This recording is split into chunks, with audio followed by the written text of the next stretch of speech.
Muy buenas noches, amables televidentes. Hoy nos toca la última sesión del conversatorio jurídico en las entrevistas programadas en el Estudio Jurídico Académico Rivera Abogados y Asociados de la ciudad de Iquitos.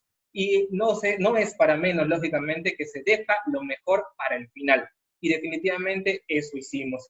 El día de hoy nos acompaña el doctor Jefferson Moreno Nieves. Él es abogado egresado por la Universidad San Martín de Porres, con maestría en Ciencias Penales en la misma casa de estudios. Es actual socio fundador del estudio Chimpana y Moreno, y además es autor conocido de diversos libros y artículos en materia jurídica en penal, procesal penal, litigación oral, así como también es un asiduo colaborador de Legis, que es ahora LP Pasión por el Derecho, quien es además la persona o la entidad que nos otorga el aval académico junto con el Colegio de Abogados de ICA y el Círculo de Estudios Lumen Mentis. Además, más presentación no merece el doctor Jefferson Moreno, quien ahora es uno de los abogados litigantes más reconocidos y, debo precisarlo, más jóvenes de nuestra localidad, y no solo de la localidad, sino del país, quien está destacando en este momento.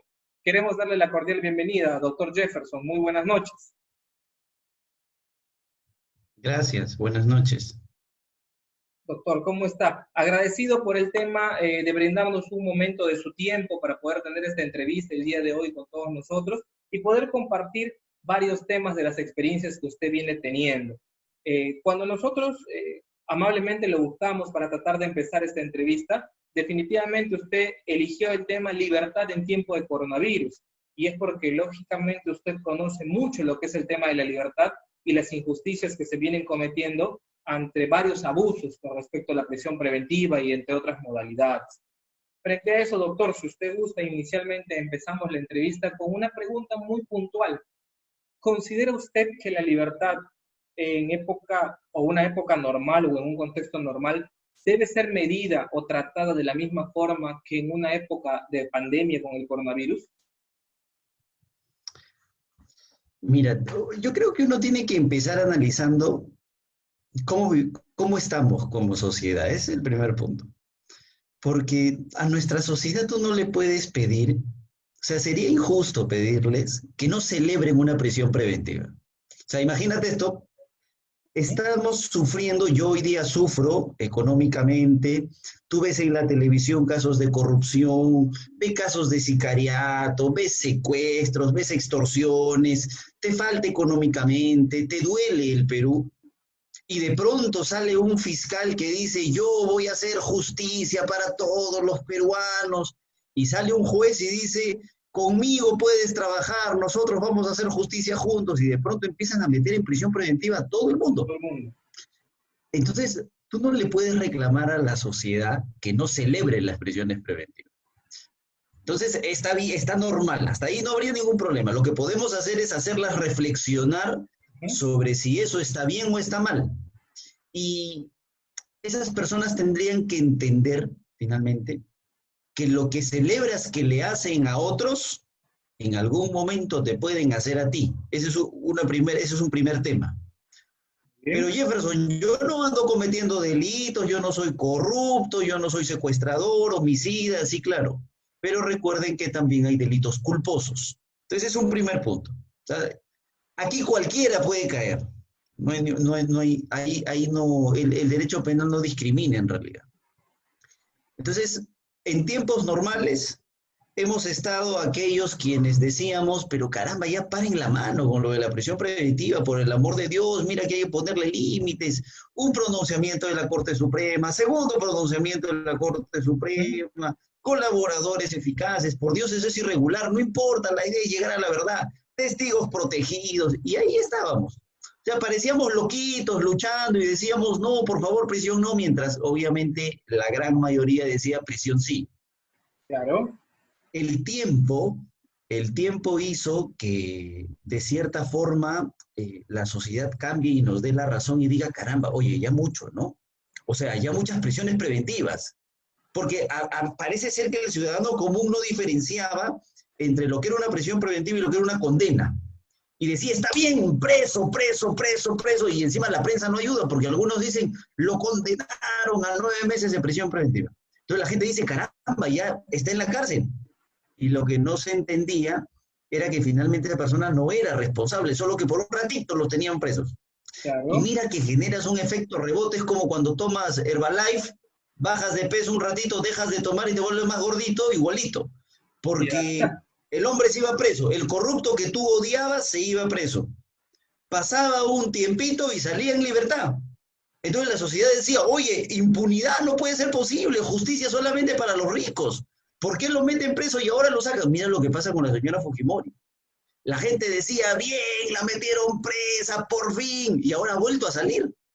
Entonces generas en la sociedad, no solamente juegas con ella, sino generas en la sociedad ese efecto negativo, donde ellos consideran que, caramba, pensé que ya estaba bien presa y ahora resulta que ha salido.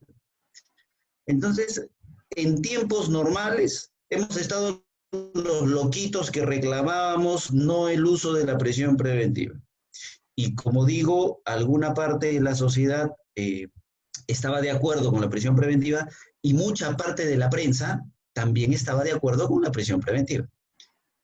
Nos ha agarrado con los pantalones abajo esta pandemia y ahora la sociedad y la prensa de cierta forma han cambiado. O sea, los loquitos seguimos manteniendo nuestra posición, no prisiones preventivas. Pero la prensa, mira qué irónica la vida. ¡Ay, los penales están desbordándose! Reportaje en Cuarto Poder, hacinamiento en los penales, por el amor de Dios, hagan algo. Cuando ellos eran quienes aplaudían y celebraban todas las prisiones preventivas. En la sociedad, en el ciudadano común, no abogado, tú encuentras bien marcado, ¿qué es lo que he podido ver? Mira, yo siempre he querido tener el poder de ingresar a la mente de las personas, saber qué piensan. Ese es el poder que yo quisiera tener. Pero Ya. como no se puede, lo que hago es entrar a las redes sociales. Y las redes sociales es la forma de entrar a la mente de las personas, porque en esas redes las personas expresan su forma de pensar. Y he podido ver que hay dos tipos de personas bien marcadas respecto a este tema. Los que dicen son delincuentes, tienen que morir en la cárcel porque ¿acaso la víctima tenía derechos humanos cuando la mataron, cuando la violaron, cuando la secuestraron? Esos son unos. Y hay Hay un otros, rechazo. habemos otros, claro, que decimos, oye, espérate, pero son seres humanos, finalmente las cárceles están hacinadas, tienes que diferenciar condenados de procesados, así que tenemos que buscar la forma de solución. Entonces, hemos cambiado de cierta forma, sí, porque gran parte de la sociedad se ha pasado a nuestro lado. Y esto ha sumado varias cositas, por ejemplo, un show. Yo te decía ahora al inicio que un fiscal sale y dice, yo voy a luchar por la justicia, yo mismo soy, conmigo va a cambiar el Perú.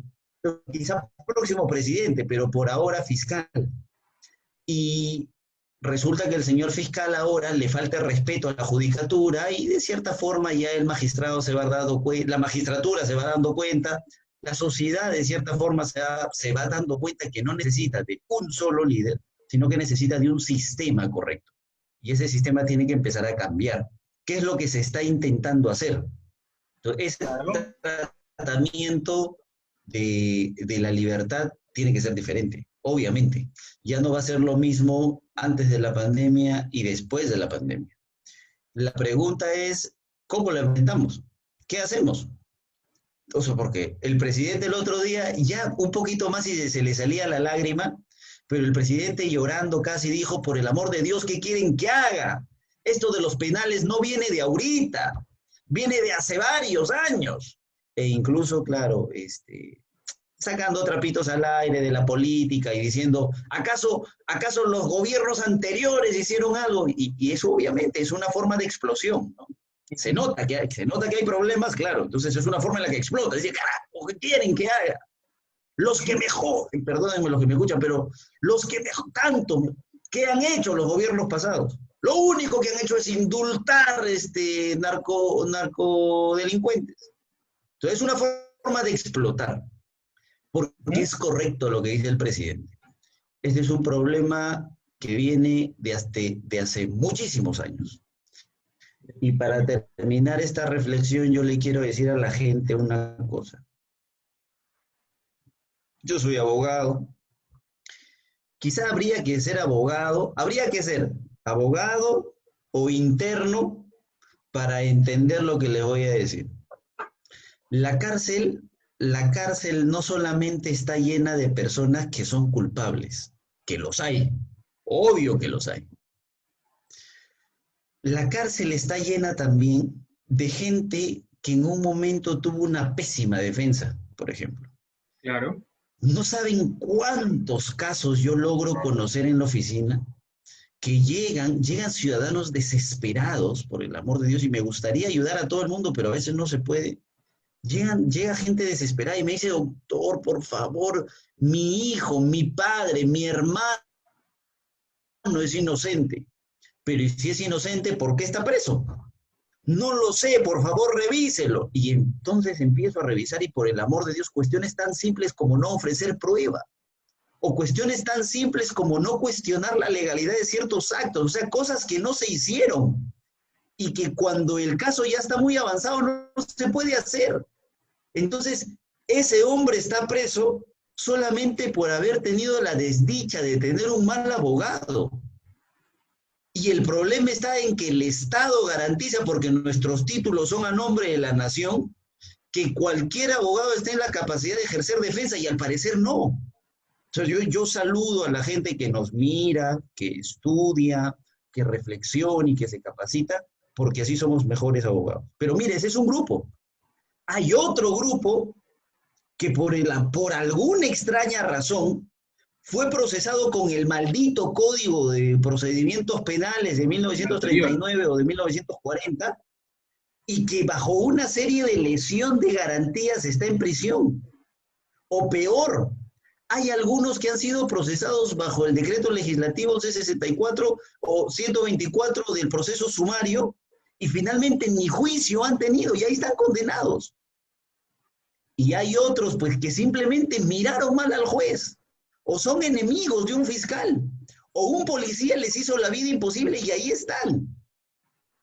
Y obviamente todos ellos son considerados inocentes. Hay otro grupo que simplemente está preso porque no se entienden cosas jurídicas. Yo recuerdo muchísimo, hay un caso que a mí me marcó la vida. Yo defendía a la hija de un exalcalde limeño. Una chica muy buena. No sería mucho mayor que yo, tendría un par de años más. Y lo único, ¿sabes cuál fue su error?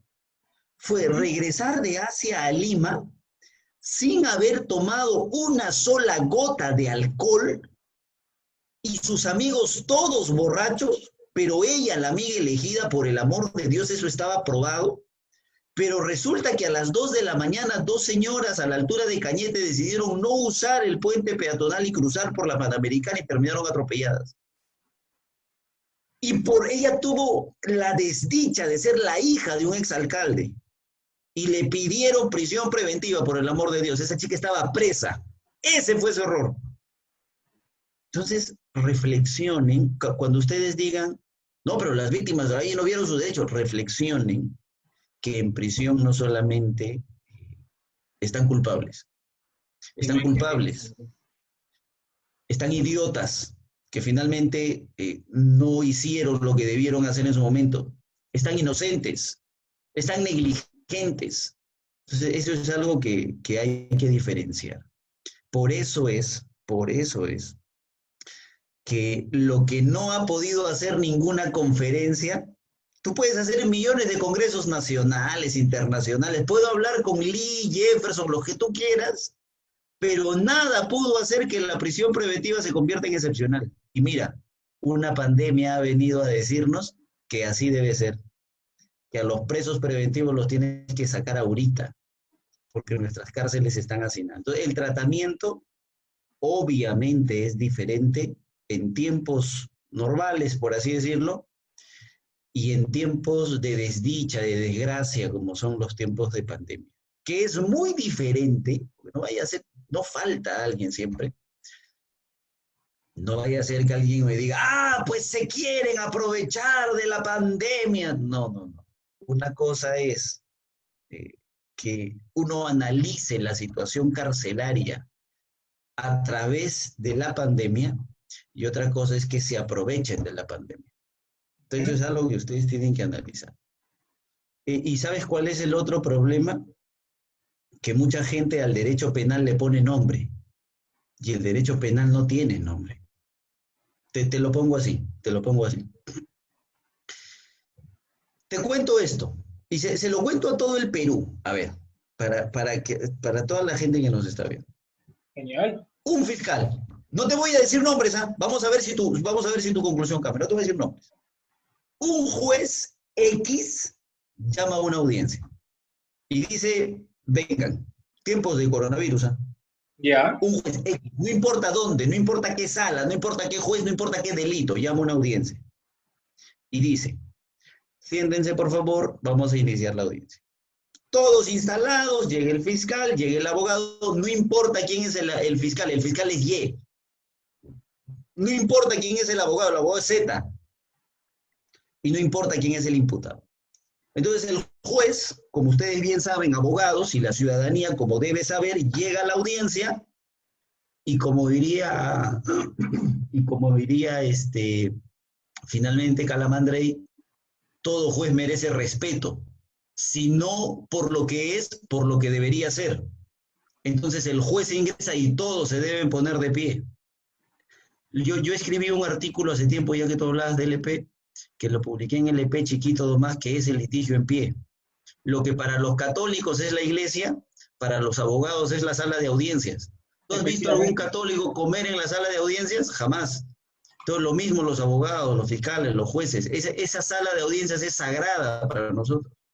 Entonces, llega el juez. ¿Qué tendría que hacer el abogado y el fiscal? Ponerse de pie. Y efectivamente se ponen de pie. El abogado se pone de pie, el fiscal se pone de pie. El dato está aquí. Que el fiscal se pone de pie y se va. Se retira. Pero no se va a su casa. Se va a la puerta. Y desde la puerta cruza los brazos. Mírenme, por favor. Cruza los brazos, se para en el marco de la puerta y empieza a mirar. El juez, a quien se le debe respeto, dice, caramba, vamos a dar inicio a la audiencia. Señor fiscal, ¿qué hace allá? La audiencia es acá, siéntese. ¿Perdón? No lo entiendo. No voy a participar. Pero, ¿por qué no, señor? Usted está acá. Ya luego voy a justificar mi inasistencia. No, pero es que no asista, usted sí está acá. ¿Por qué no se sienta? Nadie me puede obligar, por si acaso.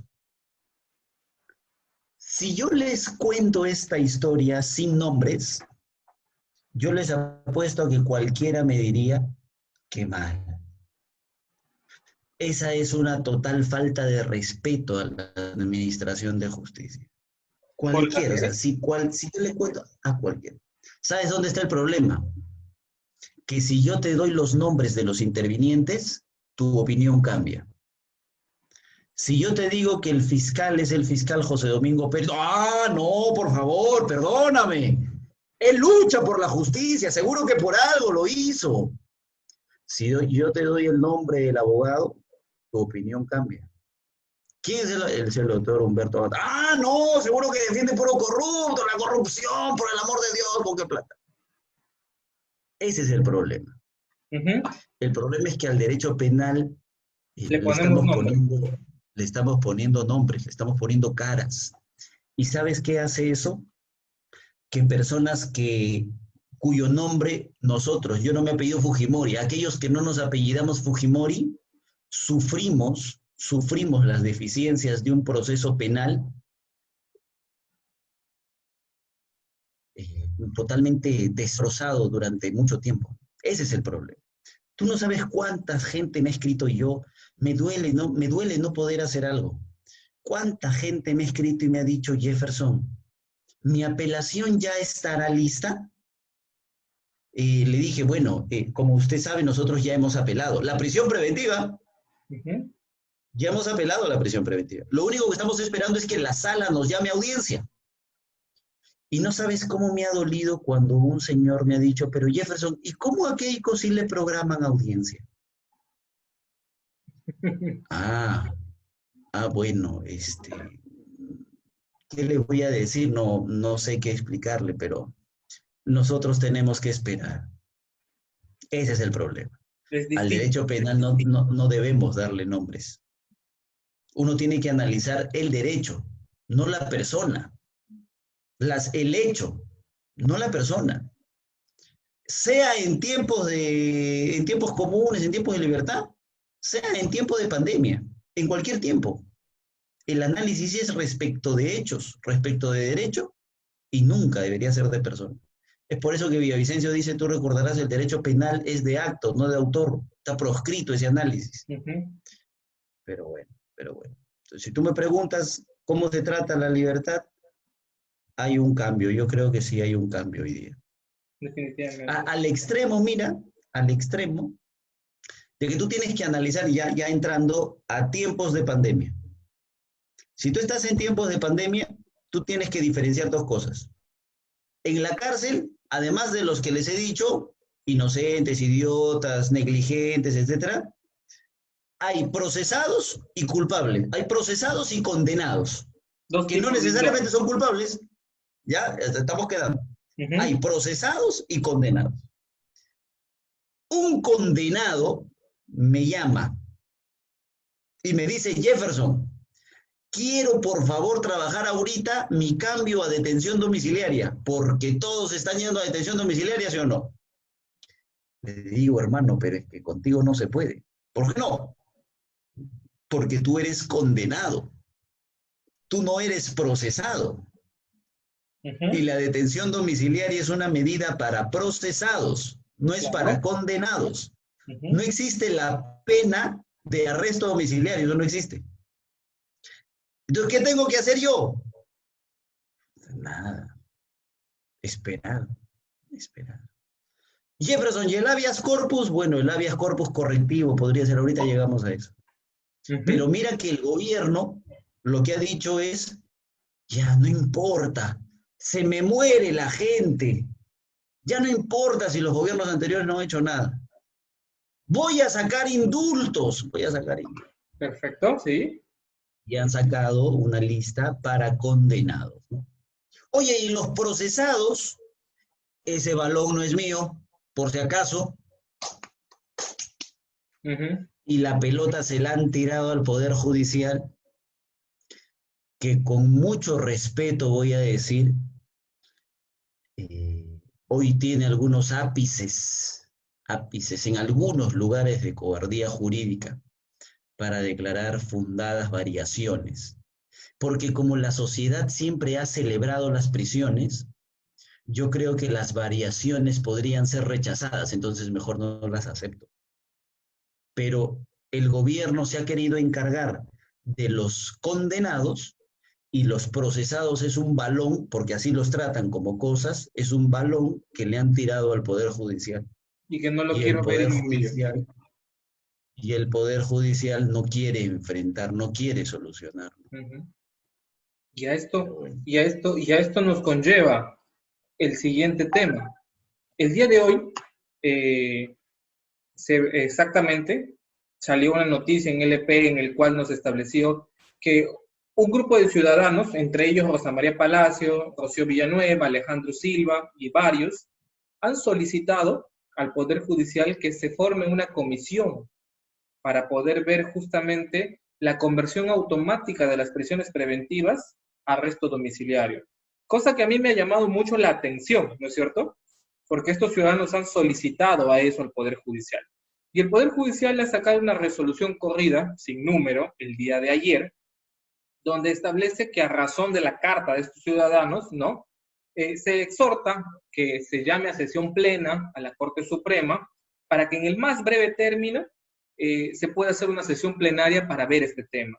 Y entre los puntos importantes está justamente, que se determine si el peligro procesal ha variado a razón del desplazamiento de la inmovilización que existe y las restricciones a razón del COVID. Entonces, como tú mismo lo dijiste, en otras cortes hay ápices donde se determinan que algunos jueces no amparan este tema de las cesaciones o los habeas corpus.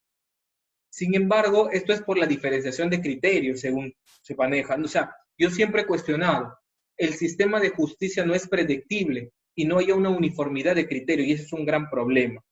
Entonces, al no existir esto, este grupo de ciudadanos ha solicitado que se determine si el 268, el artículo del Código Procesal Penal, de manera restrictiva, puede indicarse si efectivamente la limitación del aislamiento a razón de las restricciones puede ser considerado como una variación o disminución del peligro de fuga. Eso es como primero. Y como lo segundo, que los jueces de oficio conviertan automáticamente o vean todos los casos desde prisiones preventivas y lo transformen lógicamente a arrestos domiciliarios. Y acá incide en una cosita, que sean arrestos domiciliarios sin vigilancia policial a efectos de que el policía no se contagie. Entre otras situaciones más. La cuestión es de que, con buen criterio, pero desconozco cuánto tiempo tomará, el Poder Judicial ha dispuesto que justamente se establezca una situación de que se nombre la comisión, se cursó los oficios, entre ellos a San Martín, a Roberto Prado Saldarriaga, y en los cuales está justamente esto, se les está pidiendo que nombren esta comisión. Mi pregunta va para esto, doctor. Yo vi atentamente la entrevista que nació a razón que tú tuviste, una de las primeras conversaciones con tu maestro, el doctor Nagasaki. Y justamente en eso, él planteaba de que el peligro de fuga había desaparecido a razón de las restricciones por la pandemia. Y tú corroborabas esa información y hacías un pequeño desglose procesal interesante. Y dichos argumentos, déjame decirte, ya estaban siendo tocados y ya estaban siendo analizados por otros abogados en varias provincias, pero al momento de que ustedes lo tocaron, le dieron más énfasis, cosa que empezaron a reproducirse mayor. Y hemos visto con las cosas judiciales que algunos amparan esta situación someramente, otros íntegramente, y hay otros que dicen que no desaparece, sino disminuye. Pero no hay hasta el momento no hay un pronunciamiento del Poder Judicial. ¿Consideras, doctor, que ya es tiempo, porque estamos más o menos desde el 16 de marzo con el tema del aislamiento en el contexto de esta pandemia, que el Poder Judicial emita un pronunciamiento ya definitivo si es que realmente las restricciones del gobierno han disminuido o reducido el peligro de fuga a efectos de evitar justamente que cada juez en cada corte tenga un criterio distinto? Porque eso es un gran problema. Como tú mismo lo dijiste, ¿por qué a Keiko sí le han programado su audiencia y a mí no, en el caso de tu patrocinado? Yo te puedo decir lo mismo del mío. ¿Por qué él tiene que esperar una semana o 2 semanas para un habeas corpus y por qué en el caso del doctor Nagasaki le proveyeron inmediatamente su apelación? ¿No es cierto? Hay varias situaciones que se dan. Más o menos, ¿tú qué opinas? ¿Consideras que ya es tiempo que el Poder Judicial ya se pronuncie definitivamente para uniformizar criterios?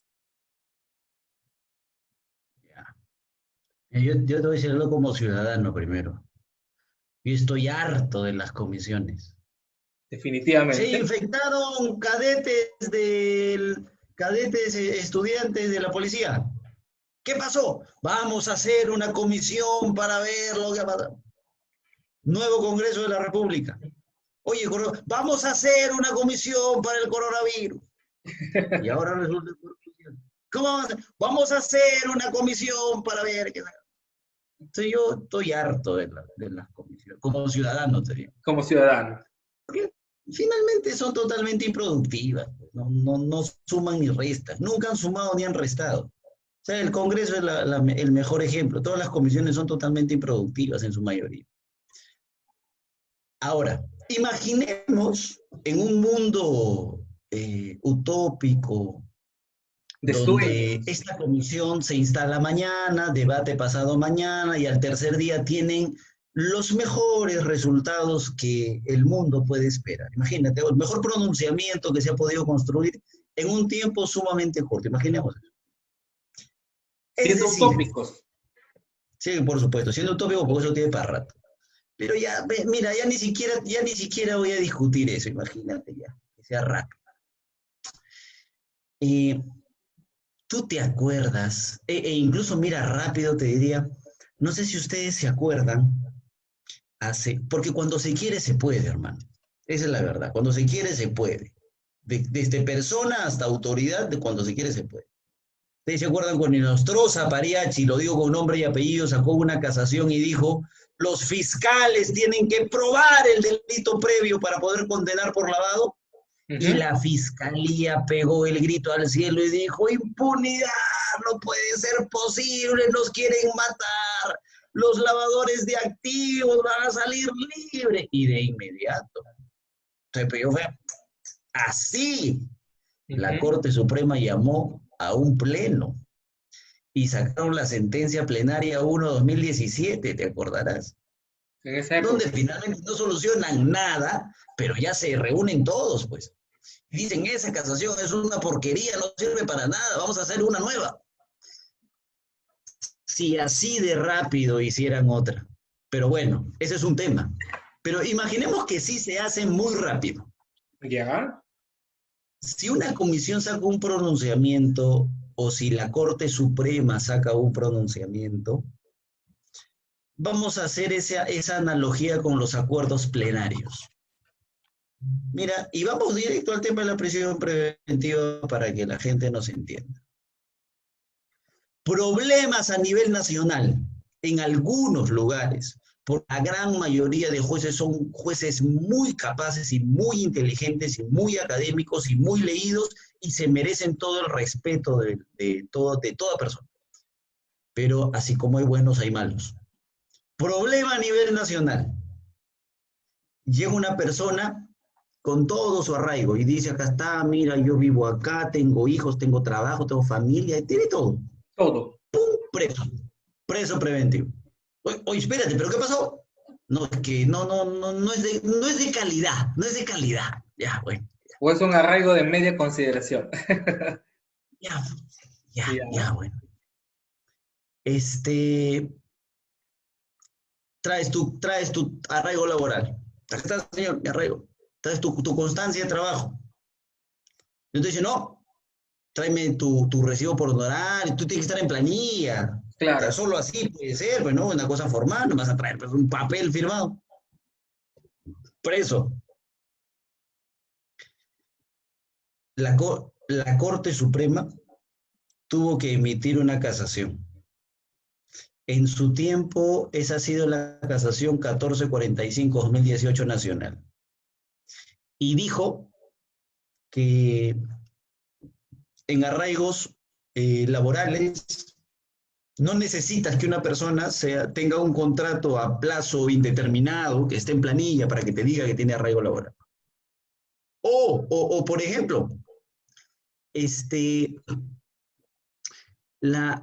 llega a audiencias a nivel nacional, yo lo he vivido pues en carne propia. Llega el fiscal y dice, señor juez, le voy a demostrar que este ciudadano no tiene arraigo domiciliario. ¿Cómo sabes? Porque cuando declaró me dijo que vivía en Jesús María. En su DNI aparece Loreto, Iquitos. Cuando hemos revisado su domicilio fiscal está en Huaraz. No sabemos dónde encontrarlo, no hay arraigos. Preso. Entonces la Corte Suprema tuvo que ay, por esto, otra vez. ¿Y qué diría la Corte Suprema? Ay, otra vez. Una casación, sacaron una casación. Que tener varios domicilios, por el amor de Dios, solo implica eso, tener varios domicilios, nada más. Y ya para el colmo de los colmos, mira, para el colmo de los colmos, como había muchas prisiones preventivas, la Corte Suprema dijo, por el amor de Dios, Derecho Procesal Penal 1 en la universidad. Toda medida de coerción debe ser analizada a la luz del principio de proporcionalidad, ¿sí o no? No, eso no te lo tiene que decir la ley, ni siquiera. O sea, es un principio. Tú sabes que así es. Y resulta que la Corte Suprema tuvo que sacar una casación. Mira, tuvo que sacar una casación y decir, ay, a ver, a partir de hoy día también se va a analizar la proporcionalidad. Entonces, algunos decían, un nuevo requisito, que no sabías que existía. Entonces, si siempre ha estado. Entonces, Solo que no se analizaba. Muy bien. solo que no lo hacías. Ujú. Entonces, ejemplos en los que la Corte Suprema ha intentado solucionar el problema, hasta te podríamos seguir acá toda la entrevista si quieres, ¿ah? Por ejemplo, los acuerdos plenarios que sacaban sobre prescripción, pero nadie les hace caso. La pregunta es si esos acuerdos plenarios han solucionado algo. Ninguno. A la gente la siguen metiendo presa por vivir en un lado y que su domicilio y su DNI diga que está en otro lado. Pues, ¿Sirvió la casación? sí. No, no sirvió. No, O sea, como la Corte los Suprema abogados dijo, los abogados lo citan, que se ampare por el juez es otra cosa, ¿no? tú te cansas citando. Que hayan obligado a usar la proporcionalidad o analizar la proporcionalidad para aquellos que creían que no existía, ¿cambió algo o no? Yo los reto, así, a los que me estén viendo, yo los reto.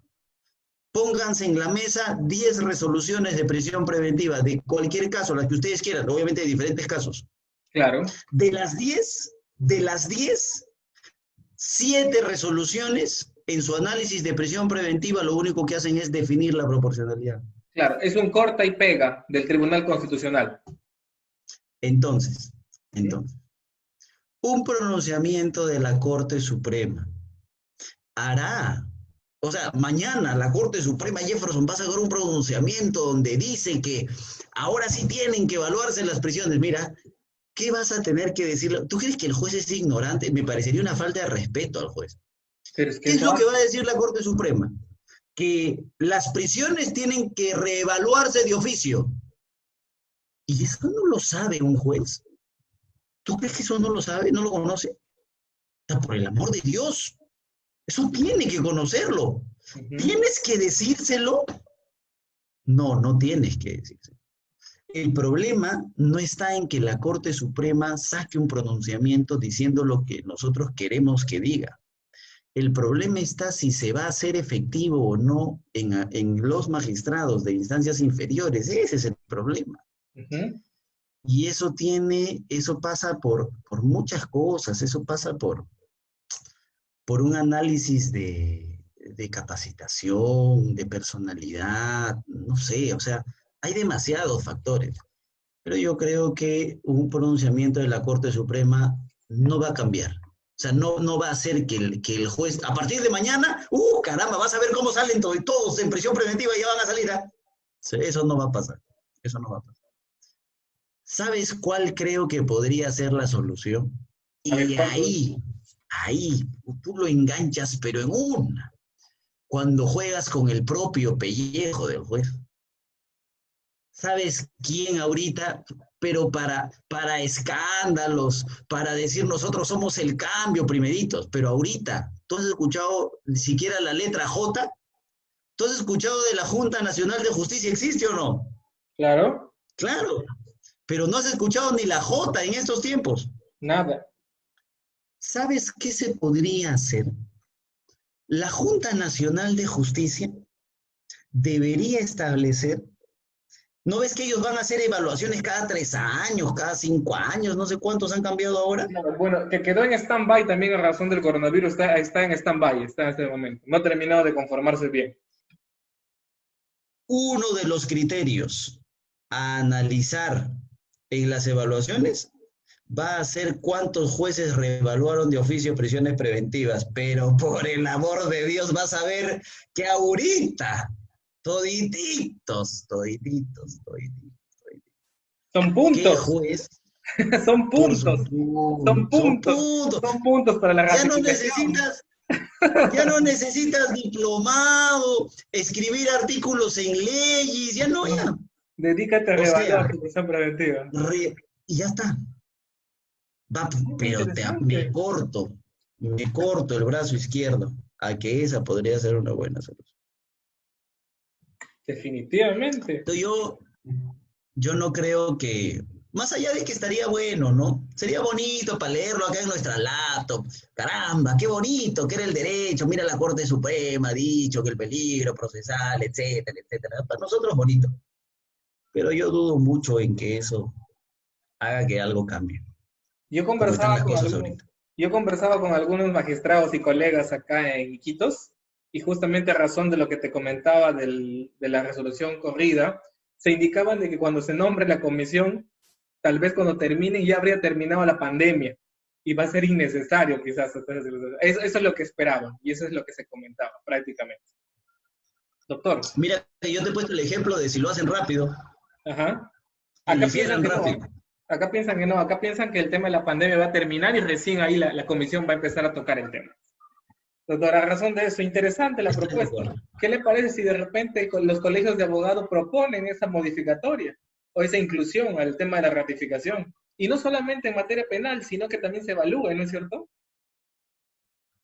Claro, claro, Claro, claro. podría darse bastante en el tema. Doctor, ahora, si la Corte Suprema justamente no va a sacar, o si sacaría, considera usted que no podría ser de mucho vigencia o cumplimiento para los jueces, ¿no es cierto? Lo tomarían mucho en cuenta.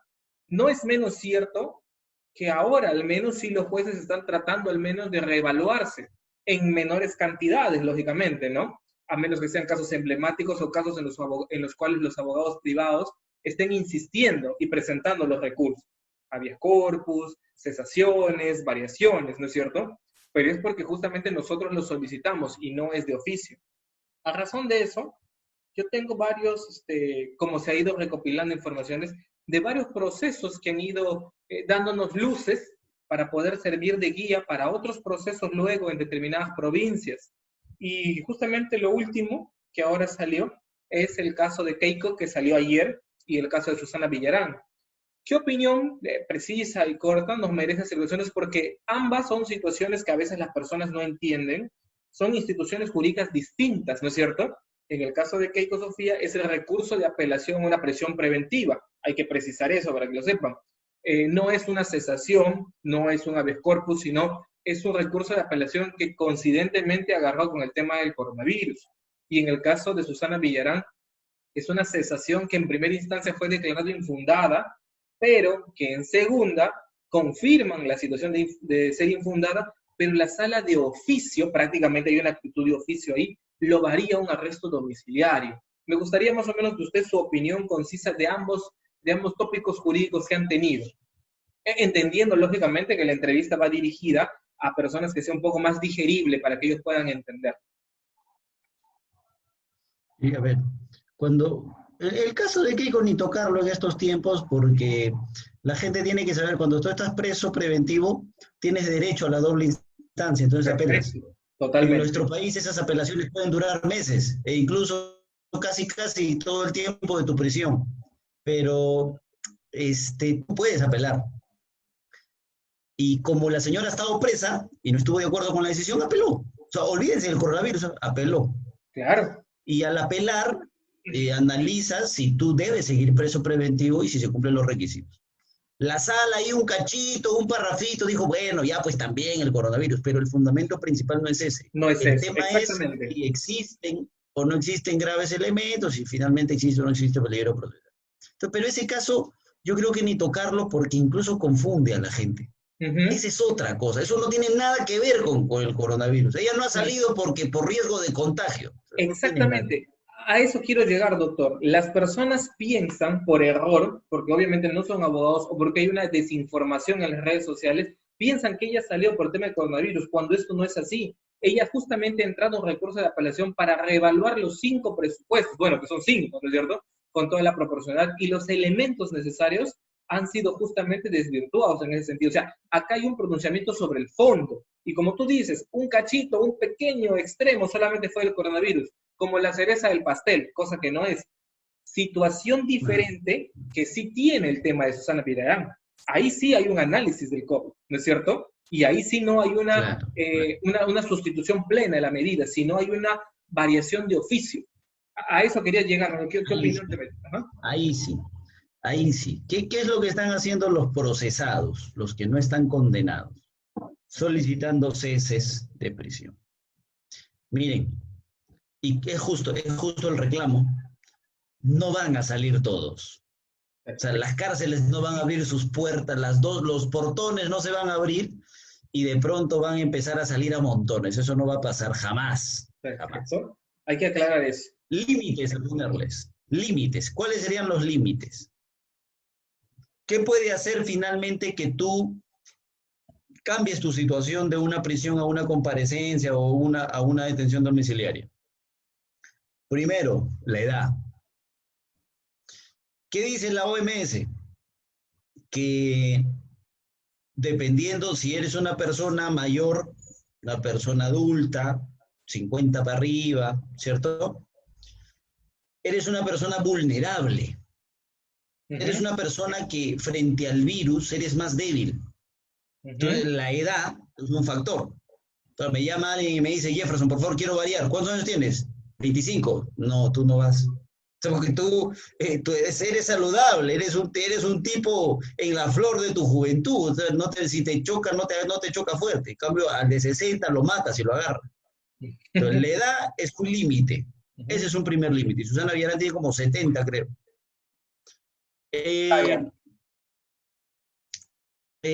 Un segundo límite es tu estado de salud. Porque la OMS ha dicho, una cosa es personas en estado de salud, o sea, sanas, y otra cosa es personas con una enfermedad previa. ¿Qué pasa con aquel que tiene diabetes? Si ese es más débil. O sea, basta una chiquita nada más y se contagia y se muere. ¿Qué pasa con los que tienen hipertensión arterial? También esos se mueren si los agarran. O sea, hay personas que por su condición de salud son más vulnerables al virus. Entonces, igualito. ¿Qué tiene Susana Villarán? Tiene lupus. Además del lupus, ¿qué más tiene Jefferson? Tiene hipertensión arterial también.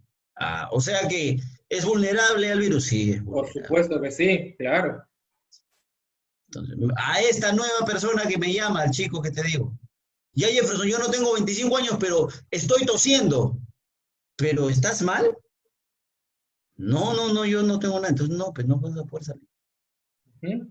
Y un tercer punto a analizar para los procesados es que si tú pides la variación de la prisión a la detención domiciliaria, se los voy a explicar así en sencillo, miren. El juez tiene a una persona imputada frente a él a la que debe darle prisión preventiva. Esa es la regla. Tú tienes que darle prisión preventiva porque se cumplen los requisitos.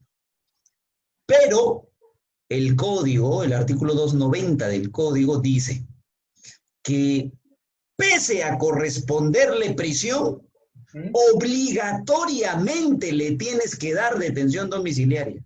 No es si quieres, es tienes que darle. Por eso que no sé por qué la gente se araña cuando la ley de protección policial dice que al modifica y crea el artículo 292A y dice, le van a imponer comparecencia. El legislador siempre ha hecho eso. Siempre ha hecho, eso no es problema. El 290, la detención domiciliaria, dice que le impondrás detención domiciliaria pese a corresponder prisión. Entonces, primero, tú tienes una persona a la que le corresponde prisión, pero por alguna cuestión humanitaria, primero, se trata de una persona mayor a los 65 años. Segundo, es una madre gestante, imagínate. Tercero, tiene una enfermedad grave incurable. Entonces, en esos supuestos, tú agarras y pese a corresponder prisión, le das detención domiciliaria. Claro. Entonces, obviamente, la señora Susana Villarán no solamente es mayor de 65 años, sino que además tiene una enfermedad que parece ponerla en una situación de vulnerabilidad frente al COVID. Ahora, la detención domiciliaria, imagínate esto, ¿qué pasa si tú tienes de imputada a la reina del sur? A la verdadera reina del sur, o sea, la capa del mundo del narcotráfico, y está embarazada. Entonces, el código dice, uy, caramba, ¿le corresponde prisión, sí o no? Imaginemos, le corresponde prisión, pero está embarazada. Eso quiere decir que yo le debo imponer detención domiciliaria. ¿Tú le pondrías detención domiciliaria a la reina del sur? ¿Qué policía se va a atrever a cuidarla en la puerta de su casa? Nadie. Es por eso que el artículo 290, que regula la detención domiciliaria, pone un límite en el inciso 2 y dice, tú le vas a imponer detención domiciliaria siempre y cuando el peligro procesal sea controlable. Es decir, que en su casa podamos asegurar que finalmente ni fuga ni obstaculización. Entonces es un límite. ¿Eso se ha cumplido en el caso de la Susana Villará? Claro, claro que sí. Entonces no hay ningún problema. La gente tiene que entender eso. Es ese concepto de variación. Claro, En ahora, este caso, claro, le daba, le daba. Pero esta situación del contexto de Susana no solamente se daba desde ahora. Estas mismas presupuestos debieron darse desde el inicio, mucho antes de imponerse la prisión es que ahorita sumas un puntito más al análisis, con el que COVID. es su situación de vulnerabilidad frente al COVID. Claro. O sea, eso solamente, o sea, entendiendo en un Estado de Derecho correcto y una interpretación adecuada al arresto domiciliario, a Susana Villarán, frente a este contexto, le correspondía no una prisión preventiva, sino un arresto domiciliario, similar al caso de PPK, ¿no es cierto? Sin embargo, dada la situación de un caso emblemático y dada la situación de la imposición de la prensa, le otorgaron detención domiciliaria y lo que le permitió a ella, a mi criterio un poco incorrecto, es este punto adicional que era el COVID, entonces ya, a esta razón te variamos, ¿no es cierto? Ese sería un nuevo elemento, una nueva Claro, situación una que nueva hace variar situación. el análisis. Ahora, vamos a ir un poco más al principio de legalidad, como usted conoce. Para solicitar una prisión, para solicitar una cesación de prisión preventiva, el código exige necesariamente la existencia de nuevos elementos de convicción. Eso es el punto básico, ¿no es cierto? Y luego ver y evaluar la necesidad de que justamente de la prisión preventiva deba sustituirse por otra medida de coerción de menor condición. Pero te establece que el núcleo duro de la cesación son nuevos elementos. Sin embargo, en la mayoría de los casos, para las personas, no tienen nuevos elementos y solamente es la existencia de la pandemia del coronavirus a razón de estos elementos que tú me estás diciendo, la edad, el principio de la población vulnerable, ¿no es cierto? Entre estas condiciones. Mi pregunta es, se solicita una cesación de prisión preventiva cuyo núcleo duro es la existencia de nuevos elementos, pero ante no tener nuevos elementos, se sustenta la misma ante la condición. Hablando solamente en un principio de legalidad, ¿sería correcto el camino de una cesación o sería correcto el camino de una variación? Entendiéndose que si es una persona, por ejemplo, como tú lo dijiste, de 25 años, de 30 años, que no es un adulto mayor y no concurre en los presupuestos de un arresto domiciliario, yo presumo, salvo que tengas una opinión distinta, de que es por eso que los juzgados están declarando infundada la cesación y de oficio variando la condición arresto domiciliario, porque si no se declararía fundada la cesación, y creo que no lo hacen por la no existencia de nuevos elementos, porque sería contradecir lo propio que establece el código. O estoy equivocado, o mereces otra interpretación de repente que tú la tengas. Sí, mira, voy a tratar de ser muy concreto con esto porque esto no es por la pandemia, esto Claro, viene de antes, esto viene de antes. Hay un grave error, muy respetuosamente, hay un error en pensar que un nuevo elemento es un papel. muy bien. Como diría el profesor Gonzalo del Río, no, un nuevo elemento es algo que tienes que presentar por mesa de partes. Y si no lo presenta por mesa de partes, pues no es un nuevo elemento. Un nuevo elemento es una declaración, es un peritaje, es un documento, es una pericia. Si no tienes eso, no es un nuevo elemento. Yo siempre pensaba que no es así. E incluso hay el caso de un juez investigado por pertenecer a la red orellana, me acuerdo, de La Patiño o Vela Patiño, es el nombre del juez de la selva, y en él se discutía si es que una resolución judicial podía ser un nuevo elemento de convicción o no. Por La supuesto que resolución sí. ahí la tengo. Y la Corte Suprema dijo, por el amor de Dios, sí. Un nuevo elemento no solamente es un oficio, una declaración, una pericia, una resolución judicial también, Claro. porque ese concepto nuevo elemento tiene que entenderse de manera amplia. Entonces yo creo que sí, el COVID puede ser un nuevo elemento. Pero ¿sabes qué pasa?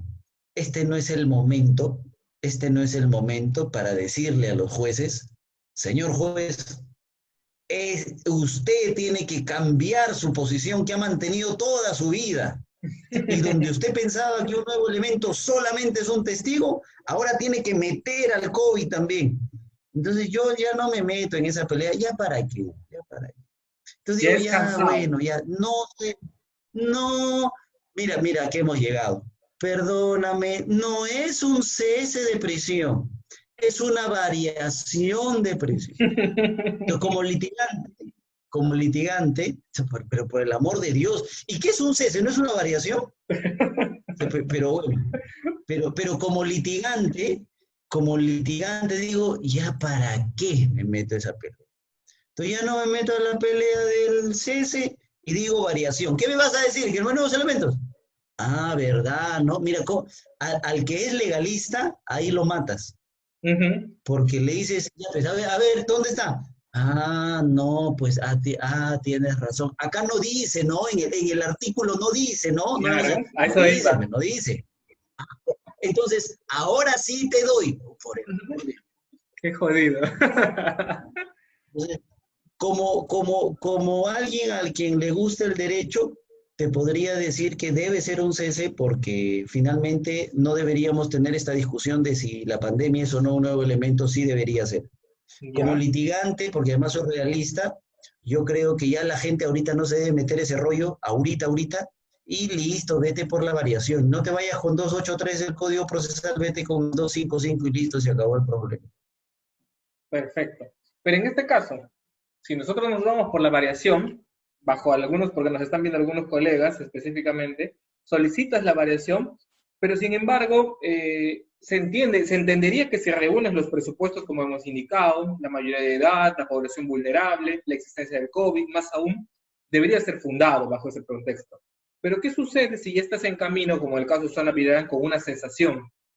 Y al margen de estas circunstancias, los ciudadanos, porque la mayoría no puede obtener nuevos elementos aparte del COVID, están teniendo estas situaciones porque los jueces también pueden tomarlo, ¿no es cierto?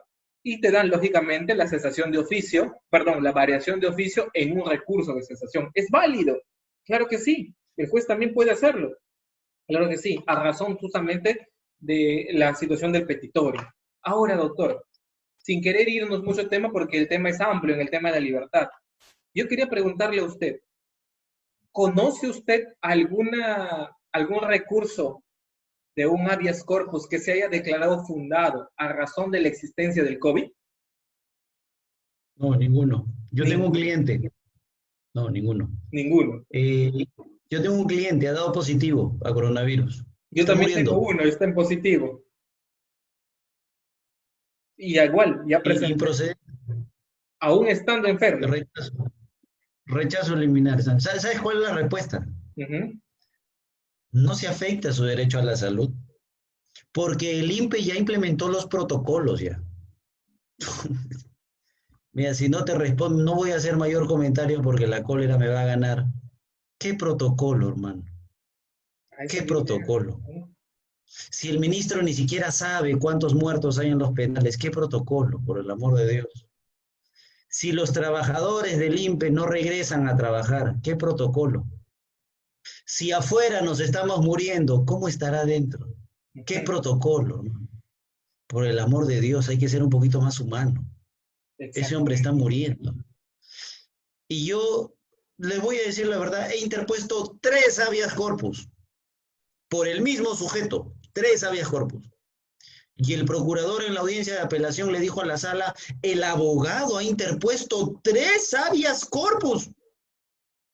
Y la presidenta de la sala se asustó y me dijo, ¿es correcto eso, abogado? Y le dije, sí es correcto, porque no voy a permitir que ese hombre muera en prisión. Y voy a usar todo mecanismo legal que esté a mi alcance para obtener su libertad. Esperemos que no pase. Pero no, aparte de estos casos, ¿sabes cuál es el problema? Y a mi cliente, ¿sabes qué le tuve que explicar? En el subsistema nacional, ¿por qué se resuelve rápido? ¿Por qué se resuelve de oficio? ¿Por qué se resuelve bien? ¿Por qué las resoluciones de la Sala Nacional todas son populares? Todas se comentan. porque hay buenos jueces, porque los jueces trabajan, no voy a decir al 100%, pero hacen todo su esfuerzo, eso te lo puedo asegurar. Yo litigo en su mayoría en la Sala Nacional, pero vengo de litigar en muchos juzgados a nivel nacional. Quizá por una cuestión de carga procesal y por el caso Lavajato, en realidad ya no puedo salir mucho de Lima, pero yo he litigado fuera y ahora permanentemente en la Sala Nacional. Y te puedo decir que en la Sala Nacional tienes buenos magistrados. Y ellos quieren trascender en el derecho. Sus resoluciones son muy razonadas. De cada 10 pedidos que yo he hecho, 7 me han rechazado. Y no he salido a despotricar contra ningún juez, porque considero que el razonamiento jurídico que se ha hecho es bueno. Esa es la diferencia. Entonces necesitamos que el concepto Sala Nacional se replique en todas las cortes. Eso necesitamos. Para tener esa rapidez, para tener esa soltura académica, para que las resoluciones se comenten. A ver, ¿cuántas resoluciones, no es por ser irrespetuoso, pero dime, ¿cuántas resoluciones de la corte donde tú estás trabajando allá se han viralizado por su alto contenido jurídico? O sea, necesitamos eso. Eso necesitamos. Definitivamente. Para que no exista mucha diferencia. Una de las cosas que me está llamando la atención es que de los 10 recursos que tú calculas que se presentan, 7 te han negado y no has salido a despotricarlo. Es porque justamente consideras que estas 7, por así decirlo, están debidamente motivados y sustentados. Y eso es lo que uno espera como litigante, ¿no es cierto? Que ante tus pedidos, ya sea que te acepten o te rechacen, al menos dime por qué. Fundaméntame y analiza el motivo por qué para yo tener un sustento. Ahora te comento así rápidamente. Acá en Loreto yo también he presentado 3 habeas corpus por la misma persona y en condiciones distintas. Primera habeas corpus cuando el COVID estaba fuera del penal. Segundo habeas corpus cuando el COVID ya había ingresado al penal. Y tercera habeas corpus, el que estamos esperando la respuesta, cuando el interno ya estaba contagiado con COVID. Y es más, ahora está internado en el hospital de COVID. No está en el penal, está ahora internado, a razón, lógicamente, de la zona de peligro que está teniendo y las complicaciones en el sistema respiratorio que ha venido teniendo. Y el último habeas corpus no está aún hasta el momento siendo resuelto de esta naturaleza. Doctor, frente a esas circunstancias, yo creo, al margen de que somos abogados litigantes, obviamente desde distintos escenarios y distintas capacidades como las que vamos manejando, y distintos, lógicamente, condiciones, pero creo que fielmente el Estado simplemente no quiere pronunciarse o no quiere aceptar, porque entiendo que tal vez hay una consigna entre magistrados, que si existiría alguna jurisprudencia o precedente de algún habeas corpus que sea declarado fundado, puede ser interpretado para replicarse ante otras instituciones, y esto va a ocasionar, lógicamente, una salida masiva o una lluvia de habeas corpus. Quiero pensar que esa es la razón judicial. Quiero pensar que esa es la verdadera razón judicial y no tanto es la razón judicial a razón de que no tengamos la razón en que realmente el habeas corpus correctivo es el mecanismo constitucional correcto. Cuando tu maestro Nagasaki tienes que ser realista. Ajá. Hoy día, preso que se respeta ya puso su habeas corpus. Entonces, es que también, claro, hay que ser objetivos en el análisis. Claro, tú eres juez y todo el penal te ha puesto un habeas corpus. Entonces, obviamente no vas a dejar abierta la puerta para que salgan todos. Es por eso que yo, conversando con el doctor Nagasaki, decía, hay que ponerle un límite. O sea, tú tienes que ponerle un candado. Si no quieres que salgan todos, claro, tienes que ponerle un candado. Los positivos a coronavirus no sé qué hacen ahí. 2, los adultos mayores no sé qué hacen ahí y los enfermos no sé qué hacen ahí. Para empezar nomás, esos son tus 3 candados. A los demás chotéalos si quieres, pero deja que estas personas empiecen a salir, los preventivos, digo. Claro, claro, Porque, los preventivos. porque con los condenados, Es otra yo creo historia. que el habeas No, corpus no es la salida. no, Sí. definitivamente, definitivamente. Estamos hablando de la población penitenciaria necesariamente con medidas de coerción con prisión preventiva, preventivamente, no, no va por el otro lado. Ahora, doctor, si nos llegamos a quedar a conversar en este tema, va a ser inmensamente grande. Para terminar, más o menos ya, eh, hemos tocado el tema del COVID, hemos visto el tema de las cesaciones, hemos visto el tema de las variaciones. Mi pregunta es la siguiente, yendo al enfoque ya sacando el tema de libertad. El coronavirus no solamente nos ha obligado a reevaluar lo que son las prisiones preventivas y el hacinamiento penitenciario, que como usted bien lo dijo, es un problema que ya trasciende de muchos años anteriores. El coronavirus también nos está obligando a reinventarnos en el sistema digital, en lo que es en el derecho, al uso, lógicamente, de las audiencias a través de mecanismos alternativos digitales. Te comento que en la Corte de Loreto usamos, y hay que decirlo lastimosamente con un poquito de vergüenza ajena, trabajamos con el sistema de WhatsApp, videollamadas. El día de ayer ya salió una resolución administrativa que establece que el Google Home establece que este es el mecanismo oficial que ya se va a utilizar a través de todas las cortes, ¿no es cierto? Pero estas situaciones, a razón de Loreto hablo, porque me imagino que en Lima tienen un mejor internet, definitivamente dificultan a que la defensa sea ejercida eficientemente porque el magistrado no puede escuchar la oralización. El magistrado no te escucha, el magistrado no puede netamente tener un contacto directo y analizar bien los presupuestos que tú vas de ni de la defensa ni de la fiscalía. Y esto ya para ir cerrando la entrevista.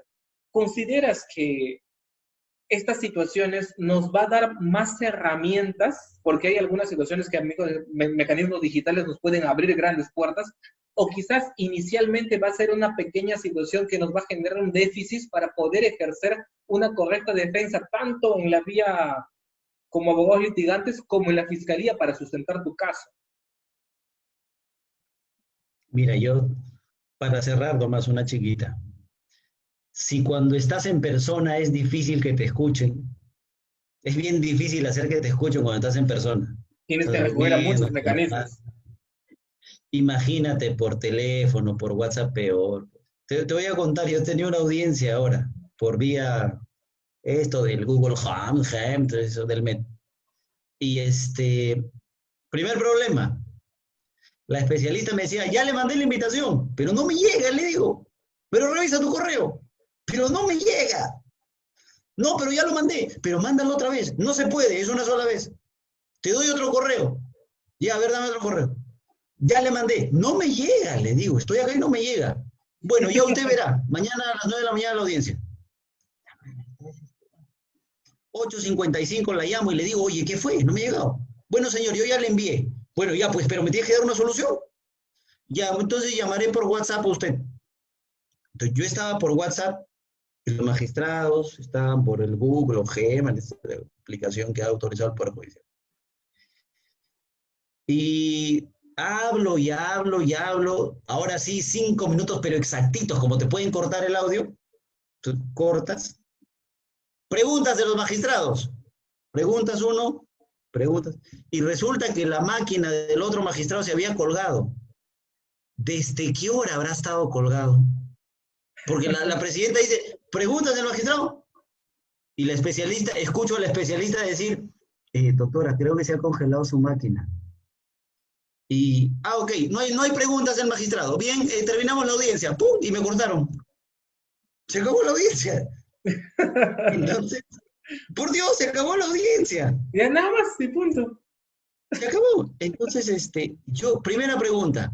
¿Desde qué hora habrá estado cortada la máquina de ese magistrado que no me estaba escuchando? Y segundo, pareciera ser, pero yo no sé por qué escucho a todo el mundo que ahora sí por internet, y parece que todos vivimos en las mismas condiciones.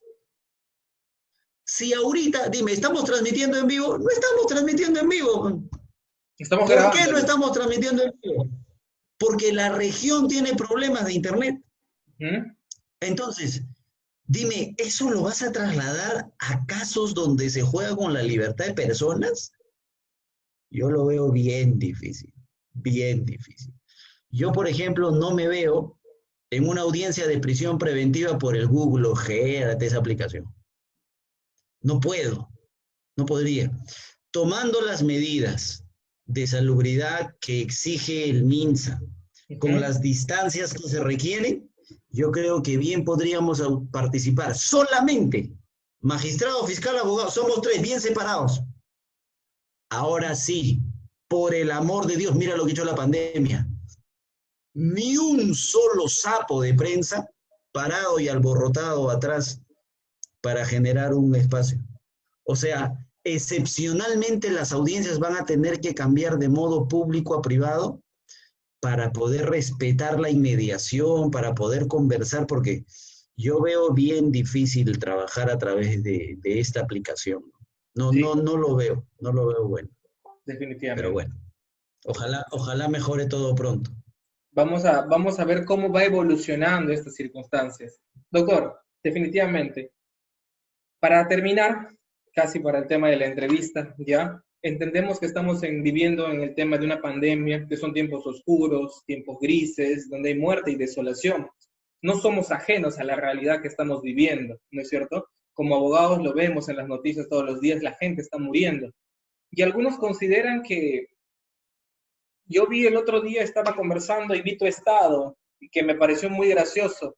Te sientes como los músicos del Titanic mientras estabas dando una conferencia y todo el mundo está muriendo y tú sigues tocando y seguimos hablando sobre derecho y la gente fuera de tu casa y de la mía, en Lima y en Iquitos, está muriendo. Y es triste.